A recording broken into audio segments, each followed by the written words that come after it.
7:37 de la mañana aquí en Primera Visión y continuamos con la jornada informativa matutina y vamos a pasar al plano político y el análisis del gran esperado debate presidencial ayer en la UNSA de Arequipa entre Pedro Castillo de Perú Libre y Keiko Fujimori, los cuales tenían la oportunidad de poder desarrollar y explicar programas, tiempos, años, fechas, métodos y sobre todo cómo van a ejecutar las propuestas, pero lamentablemente tuvimos una fiesta de populismo y de imprecisiones. Vamos a analizar el debate junto con Alejandro Salas, analista político, y le damos la bienvenida hoy a Primera Visión. Hola Catiusca, muy buenos días a todos los amigos de Primera Visión y gustoso estar con ustedes y por supuesto quedo ya no a poder compartir y conversar respecto a lo que ha sido el debate el día de ayer. Señor Salas, ¿qué impresión le dejó el debate como peruano? ¿Satisfecho o preocupado? Bueno, preocupado, ¿no? Preocupado porque ha sido un debate de muchas generalidades, un debate donde ambos han hablado de los problemas que tiene el país, pero lo que se quería escuchar creo que era algo más. En un momento tan difícil y tan complicado, no se puede entender cómo un debate a aspirantes a la presidencia haya tenido tanta generalidad. En realidad, los problemas que abarca hoy en día nuestro país son muchos y son muy complejos. Y quienes van a estar quienes van a tener la rienda del país por 5 años, definitivamente tenían que explicarnos cuál va a ser la ejecución de los problemas que ellos han evidenciado para poder darle solución. Y creo que eso no lo hemos visto. Por un lado hemos visto a Keiko Fujimori dirigirse a los pescadores, a los agricultores, a las mamás, a los niños y a diversos gremios, el turismo, el transporte. Digamos, ha tratado de abarcar todo lo que ha podido abarcar en cuanto a mensaje. El señor Castillo algo más genérico, pero igual, ninguno de los dos ha sido contundente. Y creo que más bien no solamente han caído en imprecisiones, sino se han hablado de propuestas que ya en estos momentos se vienen ejecutando a través de políticas de gobierno. Entonces creo que ha quedado ese sinsabor y que finalmente no sé cuánto pueda mover las cifras para el día domingo, este debate el día de ayer, porque creo que el vacío ha sido de ambos. No ha habido un ganador contundente que creo pueda digamos, despistar algunos puntos hacia adelante en estas encuestas que hemos visto salieron el día de ayer. Entonces, creo que han quedado en deuda ambos y seguramente la desazón para ir a las urnas el día domingo va a ser grande, pero por alguno de los dos hay que optar, Catius. Así es. Sin embargo, sería un poco injusto, quizás irresponsable decir quién ganó. Pero vamos a analizar a cada candidato. Keiko Fujimori se presentó en primer lugar con la piedra, ¿no?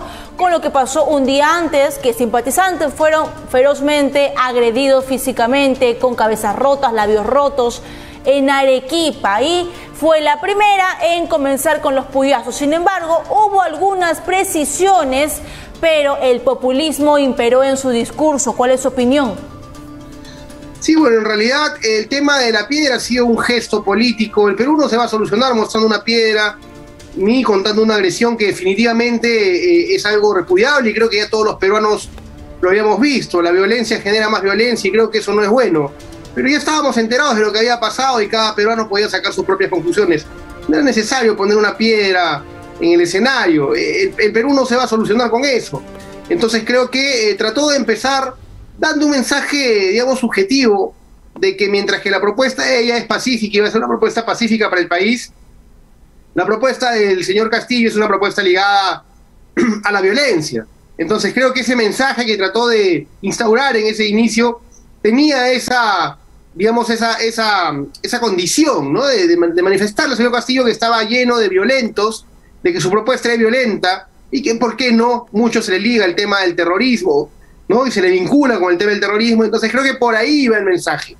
Y por tanto, en cuanto a lo que se refiere al profesor Castillo, empezó saludando al país y hablando básicamente generalidades. Por lo tanto, creo que en esta primera etapa o en este primer punto, claro, se trató de dejar un mensaje que ya los peruanos sabíamos, ¿no? Que era un mensaje de que habían habido actos de violencia que son absolutamente repudiables. Ver a personas con la cabeza rota un día antes, producto de agresiones, creo que no le hace bien absolutamente a nadie. Y creo que eso es lo que quiso dejar la candidata Keiko, Catiusca. Sin embargo, considero que perdió los papeles en varias ocasiones diciéndole Pedro el tirapiedras. Pero si hablamos de el discurso y la propuesta, hubo un debate donde ella aterrizó bien, ejecutó bien nombre, año, por ejemplo, modalidad, presupuesto. Mira, yo he tomado nota absolutamente de todos los bloques y en realidad, como te vuelvo a manifestar, han hablado de temas, de problemáticas que tiene el país, pero no han hablado de cómo ejecutarlo. Yo creo que el debate, más que tener reglas en cuanto a la cuantificación y las intervenciones, sí debería tener esquema. Y los esquemas deberían ser el planteamiento del problema, la propuesta de solución y el cómo ejecutar esa solución. Creo que los candidatos se deberían ver obligados a cumplir estas reglas al momento que se ponen en el escenario, ya que si no quieren estructurarlas, que sea el Jurado Nacional de Elecciones quien les imponga esta modalidad de exposición, porque al dejarlo abierto hace que justamente lo que encontremos sea a dos candidatos que se miran cara a cara y sacan estos puyazos o este intercambio de situaciones con las cuales de una u otra forma tratan de agredirse de manera muy subjetiva y que finalmente no nos deja a nosotros como peruanos qué es lo que realmente queremos. Creo que la candidata Fujimori abordó sí los problemas, conoce los problemas del país. Tenemos que tener en cuenta que es la tercera vez que ella se para en este escenario para debatir como candidata a la presidencia, mientras que Pedro Castillo, es un candidato que por primera vez se paraba en este escenario político, que es una situación que no le excusa tampoco a poder haber hecho un mejor debate, ¿no? Sin embargo, creo que bajo esta circunstancia ambos quedaron en deuda. No sé si esa deuda podrían solucionarla en estos pocos días que quedan antes del domingo. Definitivamente, como te vuelvo a manifestar, el debate finalmente no hace que alguien se despunte o te digan ha sido un contundente ganador. Creo que cualquier cosa podría pasar el domingo, más aún si estamos en una situación de un país absolutamente dividido. Así es. Sin embargo, según varios analistas, pues las preguntas ciudadanas fue lo mejor del debate y lamentablemente no fueron contestadas. Por otro lado, tenemos a Pedro Castillo, que se presenta como un asambleísta. Sin embargo, para un presidente es necesario tener ambos puntos. El asambleísta que recoge la problemática social, que habla de justicia social, de propuestas, pero también ejecutar, y ahí faltó completamente. Castillo bastante vago con sus propuestas, incluso pienso yo que tuvo una época donde se bajó completamente, donde se le desinfló la llanta y se quedó bastante corto. Yo no sé si él fue realmente con esta teoría, quizás con esta intención de dirigirse al pueblo del interior del país, porque su discurso era muy básico. Es el mismo discurso que él usa en las plazas, por ejemplo, en Chota, en Cajamarca, o si fue realmente para hacerse este personaje mucho más tranquilo, nada violento. Yo no sé si esto estuvo mapeado o si hemos visto las falencias de Pedro Castillo. Yo no hemos visto la falencia de Pedro Castillo, porque Pedro Castillo no es un hombre técnico, no es un gestor público, no tiene experiencia en ejecución de gestión pública, y por lo tanto creo y considero que lo que hemos visto ha sido una versión de todo lo que él ha podido dar en el escenario. Y bajo esa circunstancia, ahí la labor de quienes lo asesoran, la labor de quienes lo rodean, de su equipo, que debería alimentarlo, con las propuestas, con las soluciones, el cómo exponer, creo que ha faltado mucho. El profesor Castillo ha tenido esta limitación en el escenario porque no es su fuerte, definitivamente. O sea, su lado político va por otro lado, va con él tratar de identificarse con la mayoría de los peruanos, básicamente en el interior del país. Por eso que él siempre habla de la frase de que yo la sudo, ¿no es cierto? Yo conozco, yo he trabajado, yo sé lo que es trabajar, ¿no? Y se lo decía a Keiko Fujimori como diciéndole, dime tú en qué trabajas, ¿no? Entonces su fuerte de él era, dar otro tipo de mensaje de identificarse con la población, y no es porque lo quiera, sino porque es todo lo que tiene en ese momento en el escenario. Él no es un técnico. Recurso, quizás. Exactamente. Entonces, esperemos que de una u otra manera, porque el domingo finalmente las urnas son las que van a hablar, quien fuese quien llega a la presidencia necesita definitivamente tener mejores propuestas y viabilizarlas mejor para el país. Creo que eso es lo que necesitamos, Catiuca. Así es. Sin embargo, él presentó un plan bicentenario sin corrupción donde habla de segunda reforma agraria, cambio de constitución, impuestos sobre ganancias a las empresas, cómo va a ser el Banco de Trabajadores, cómo va a ir de repente con las propuestas que él dice. Sin embargo, no dijo ninguna ni explicó ninguna propuesta. Y aquí pues ya nos queda clarísimo que no son ideas de él, sino son ideas del equipo técnico que lamentablemente no lo han podido preparar en solo 2 días. ¿Cuál considera que fue el punto fuerte de él? Porque seguro tuvo un buen momento en estas 3 horas de debate.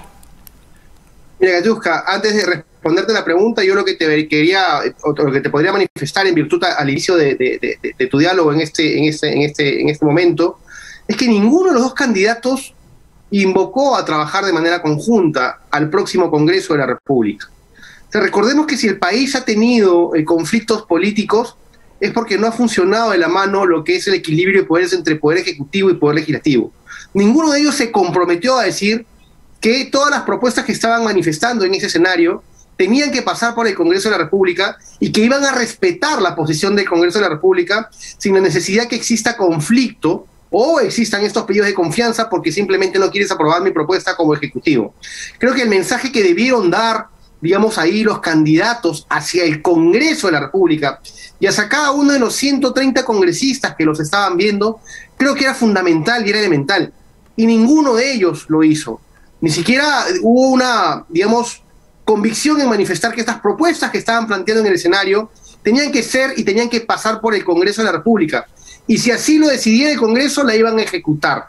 Simplemente han sido propuestas que manifestaban las ganas de querer hacer algo, manifestaban la posición de querer hacer algo, sin decirnos que tenían que pasar por el Congreso de la República, porque muchas de esas propuestas, el cambio de una constitución, la creación de un banco del trabajo, un banco del trabajador, tienen que ver necesariamente con iniciativas legislativas que también pasan por el Congreso de la República, y creo que eso no se vio el día de ayer. En cuanto a la fortaleza del el candidato Castillo, ¿no es cierto? Creo que la fortaleza de él está en dar los mensajes que van ligados a aquella población que por años se ha visto postergada, aquella población que todavía sigue esperando con esperanza algún tipo de solución.